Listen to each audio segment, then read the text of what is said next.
Hello, lovely witches, warlocks, and the 7 or 8 people or so that actually watch these videos.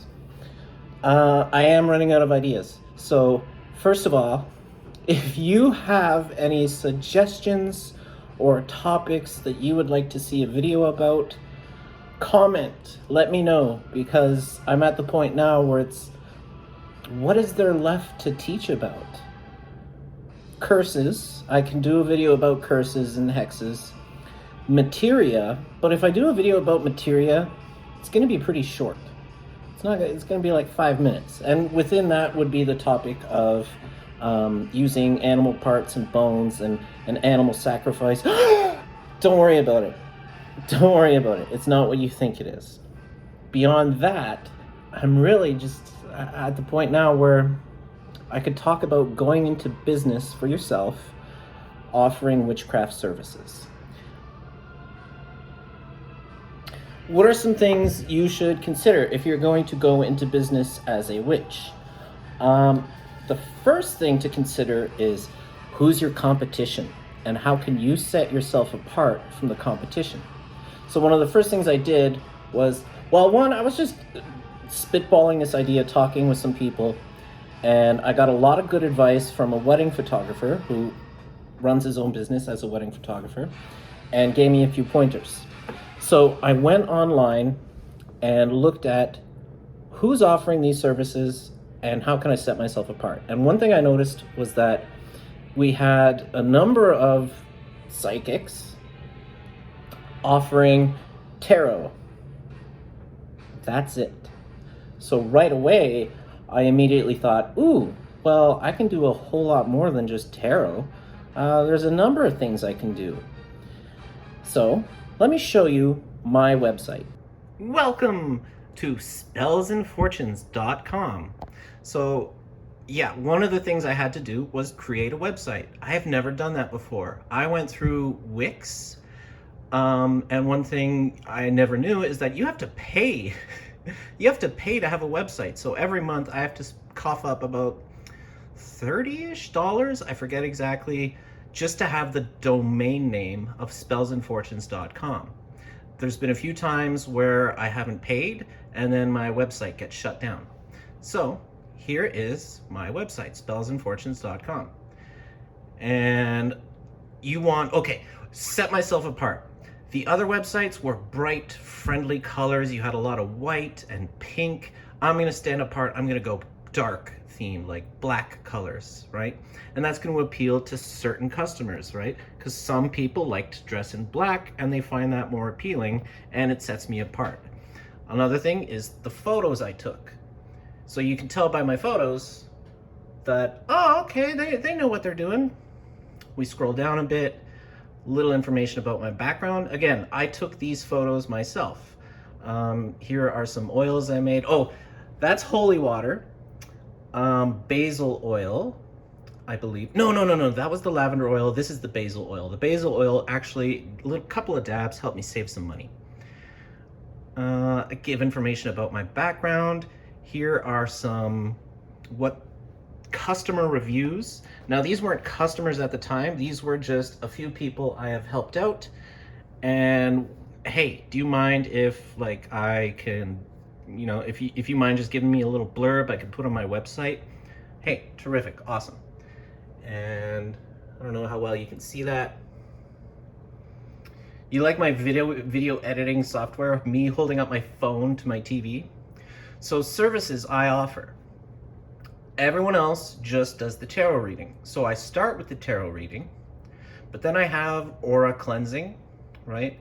Like a little bit of a magical touch, kind of like Reiki. I do crystal ball. I can help you get to know your spirit guides. There's performing spells.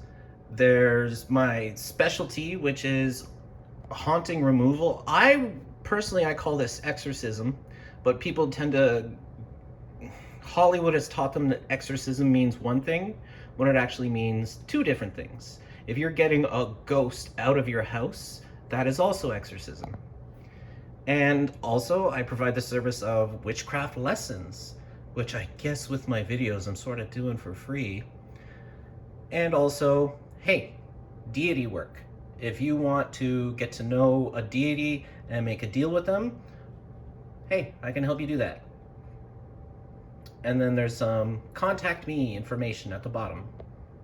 One of the bits of advice that I got from this wedding photographer friend concerned what price you should set for your services.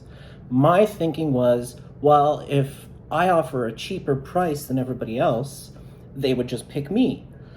His point was, you need to make yourself seem valuable. You need to come off as professional. If you have a higher price, it's you pay for what you get, right? Like a higher quality car costs more money. So when customers are looking for services and they see that one person is offering a very low price, that's a cheap product.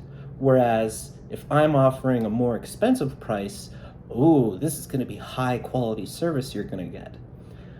And then there's the moral question of, shouldn't I just be doing this for free? At the time, that wasn't an option. It's like, I need the money. And an interesting thing is like, yeah, I went to the spirits for help. When I started this business, I needed the money. I was unemployed and I started getting customers. As soon as I got a job, I'm a teacher, by the way. As soon as it was time to, start a new teaching job, Spells and Fortunes wasn't getting many customers. So don't worry about the morals and ethics of it, because if you're working with deities and spirits, that will take care of itself. I was in need, I got what I needed. I wasn't in need anymore, people stopped calling. Or they might have stopped calling because some new competition showed up, which brings up an interesting point of advertising, because you go onto Google and you see 5-star reviews. Those are not from customers. Those are from friends, right? Nobody goes to a psychic and then goes, oh, this was great, and then uploads a 5-star review. So when I see someone else had like 25-star reviews and they've only been in business for a month, BS. No, they have 20 friends, because that's exactly what I did to get my one 5-star review. You also have to think about advertising. So yes, Google. I'm not sure if this was a scam or not, but Google one day contacted me and said, hey, you missed your last payment, give us your information. And I couldn't tell if it was a scam or not, so I didn't pay them. And I wasn't too worried about Spells and Fortunes at the time. But my website is still up, and it still comes up on Google. Like, I just brought it up on the TV, and that was Google. It was the first search result, so probably was a scam. So that's another thing too, is when you start your own business and you're advertising, you are going to be contacted by scam artists who are like, hey, we can help you promote your small business. One scam, well, this wasn't a scam, but okay, so in Thunder Bay, there's this event, this country market type thing, and I was contacted saying, hey, we're giving away these bags, like renewable bags, and we're going to have little advertising spots for local businesses. Your business stood out to us amongst the others, probably because my website stood out amongst the other other psychics. And I was like, why did you pick me? And he's like, I really liked your website. Like, I thought this was cool. I like the colors, the design, the layout. You offer exorcism and all this stuff. And I'm like, oh, okay. So I guess my website design worked to set me apart. And he's like, we have one space left. It's the center space. We will create an advertisement for you. We'll work with you, what you want on it, what you don't want on it. I was like, yeah, this is great. They sent me the artwork of what the advertisement would look like, and I approved it. And then I took a new job and I moved away. So that bag is set to come out next month, and I don't even live there anymore. I spent $900 on this. Sounded like a good idea. This was around Christmas time. But it's not a total loss because it still grows my business. Even though I don't live there, I am still able to perform tarot readings over the phone, which is the number one service I get asked the most about is tarot readings, and I can do that over the phone. I've done it a few times throughout the year. I did get a customer fill out my contact information. Wix, the service that, I get to create my website for, let me know, hey, you got another contact. They want to do a spirit guide introduction. And it turns out, because the way I do that is I can't talk to their spirit guides. It's a very personal relationship, but my spirit guides can talk to their spirit guides and then tell me what their spirit guides are saying. So, but it turns out I have to be in the room. We have to be in the same room at the same time for that to work. So that was a service I couldn't do. Same with haunting removal. Obviously, if I'm out of town, I can't be there to do that. That's a service that nets me a lot of money, comes around like maybe once a year, but it was kind of worth it to work where I am now, where I have a steady income instead of relying on this one service that may or may not, people may not ever ask for it. Okay, so here's my little advertisement that's going to appear on a bag that, I no longer live there. But right in the middle, we have my business, right?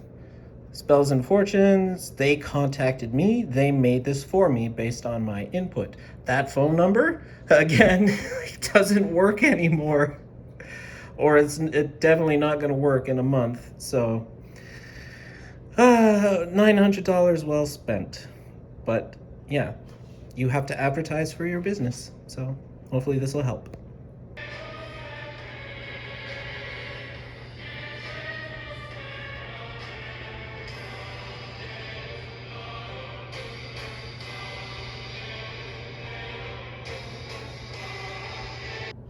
Number 1.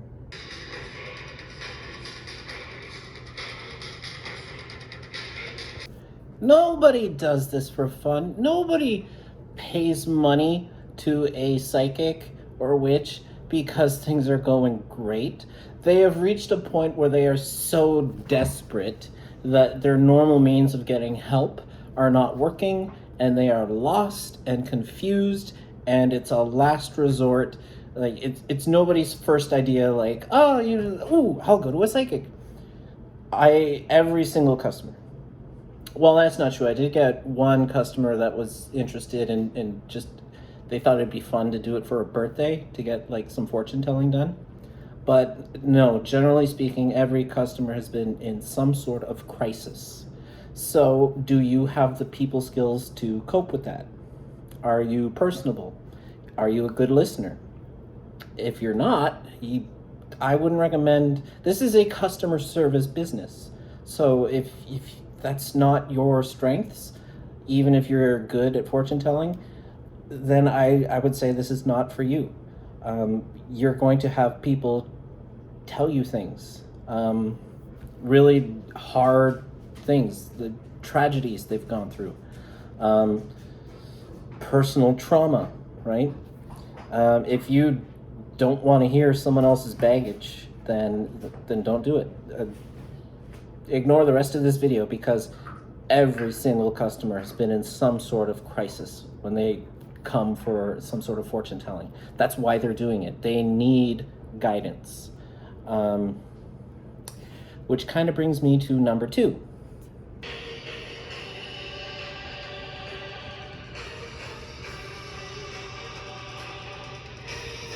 I wish I could give everybody good news and what they want to hear, but that's not the case.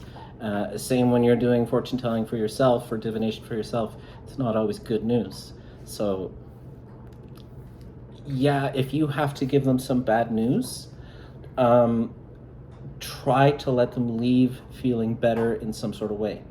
So if they didn't get the answer they wanted, you can keep going. You can even coach some more questions out of them to sort of let them leave feeling better. That's my motto. And the little advertisement that they're working on for me has a quote like, people come to me in crisis and they leave feeling better. that means even if I have to give them bad news, or if the cards have to give them bad news, I don't want to leave it there.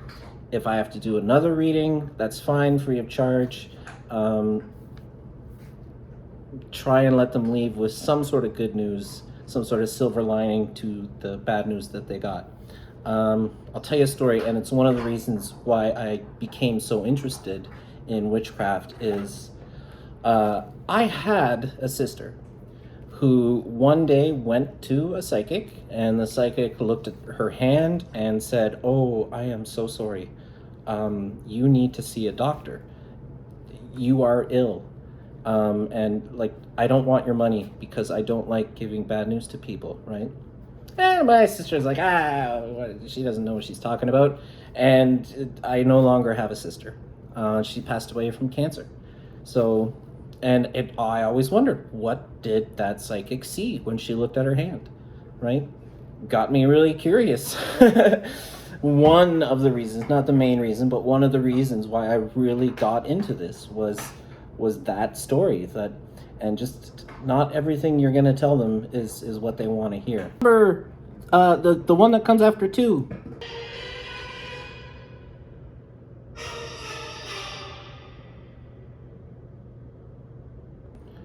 Some people don't actually have a ghost; they have mental health issues.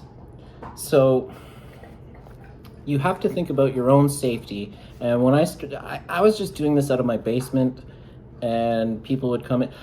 The way I see it is I'm pretty confident in anything that might happen. I wasn't too worried, and I was arrogant enough to think, wow, I also have Hecate on my side. I'm not too worried, right? If anyone tries to stab me, right? I'm trans. I've been preparing for that for my life, right? But if you offer a service, like for me, it's the haunting removal, where you would have to go to their place, it's a good idea to meet for coffee first. And I've done that. Meet at Tim Hortons, coffee's on me, and tell me what's going on, and let them vent. And you can tell pretty quick whether they have a sincere problem they need help with, or if they have a problem that they need help with. It could even just be drugs, right? People who have addictions, especially with stimulants, and they haven't been sleeping, yeah, they do see and hear things. It doesn't mean it was a spirit. What else? You can't always give people what they want, but you can give them what they need. And I've had people who wanted a spell performed. Okay, why do you want the spell performed? And of course, with spell work, you do a little divination, and if it's not going to happen, it's not going to happen. But trying to figure out, why do they want this spell? Maybe, okay, that's just the tip of the iceberg of a bigger issue that they're dealing with. Maybe I can give them what they actually need instead of what they came here, what they wanted. Classic example is and it makes me laugh every time. It's just I had someone like, I want to do a love spell. Okay, sure, let me just do a little checky check, and they're saying it's not possible. And immediately she's like, is he cheating on me? Let me just check, and yeah, the cards say that, yeah, which, a lot of times what I'm doing is at the end of the day, you're just telling them what they already know deep down. They just didn't want to face it. So again, they might come to you because they really want something, but it's not possible, but you can give them what they need. And again, in that case, they left feeling better. That being said, I have had to explain to people several occasions, look, if you go to your partner and say a witch told you that you're cheating, and that's not going to be a good scenario. Just, you know, the relationship needs to end. Um, you know, imagine if your partner came home and said, I went to a psychic and we need to break up. Like, no, don't do that. Don't do that, right? Again, it's just telling them what deep down they already kind of know. And in that case, this woman, the only reason she wanted a love spell is because she already knew the relationship was over. She was just trying to salvage it, but it wasn't salvageable. Curses. So, and this could be a whole other video in itself. We need to talk about safety when it comes to curses, and the do's and don'ts, and how dangerous it is, how it can backfire on you. So I have a way of doing them where it doesn't backfire anymore, which I can talk about in another video. But again, that's another thing, is really get to the root of why do they want a curse put on someone, okay? And I've never had to do it for a service. I've had people who wanted to do it, and then as we got talking and doing some divination, it's just, no, I am not doing a curse for that. One, because it's gonna come back on me, and two, it's just not the right answer for this problem.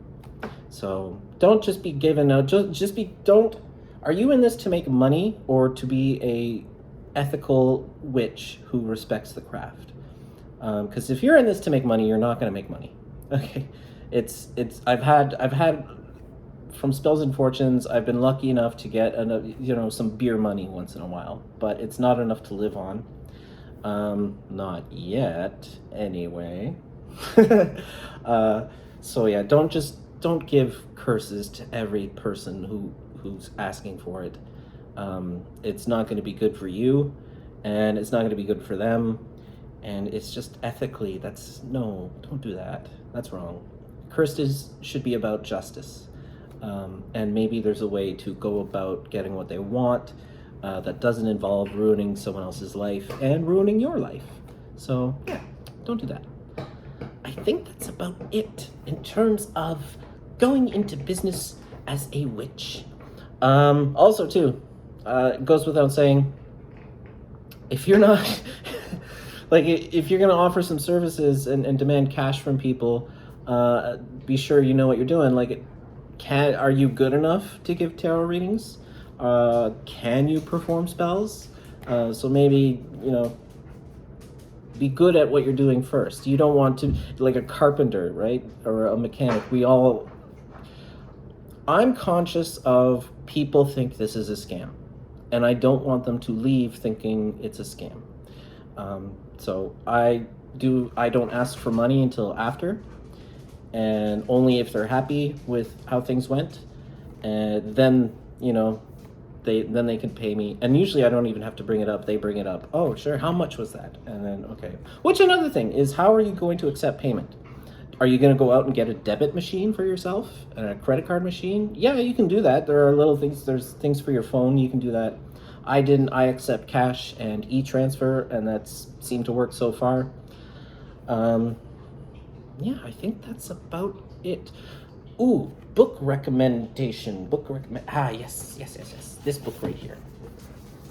So I've recommended this book a few times in the past. It's really, really good book, but it does have a whole chapter on going into business as a paranormal investigator, and a lot of the advice in this book is advice I use, like especially talking to people and getting to the root of the problem. Like especially if you're doing a haunting removal or exorcism, you meet with a couple, and it's usually the man is more skeptical, right?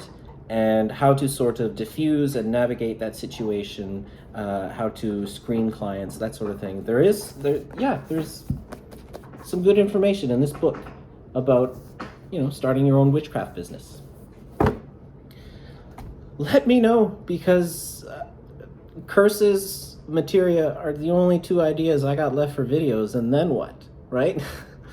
I've given you a lot of the skills that you can build off of to be a practicing witch and improve your craft, and from here on out, I'm running out of ideas, so If you have any questions or suggestions or anything you want me to talk about, you know, post a comment and share my wisdom. You know, if you are a private solo witch, no problem. But if you have friends that are interested in this subject, by all means, you know, show them my videos. Doesn't help me. I don't make any money off these videos. I don't know how people make money off of YouTube. I don't know how they get thousands of subscribers. I started this out just to show friends that I could talk to spirits, right? And now it turned into what I'm doing now. So, yeah. Click, like, subscribe, all that stuff. Have a wonderful day. Have a wonderful week. The sun is out. Have a wonderful summer. Bye.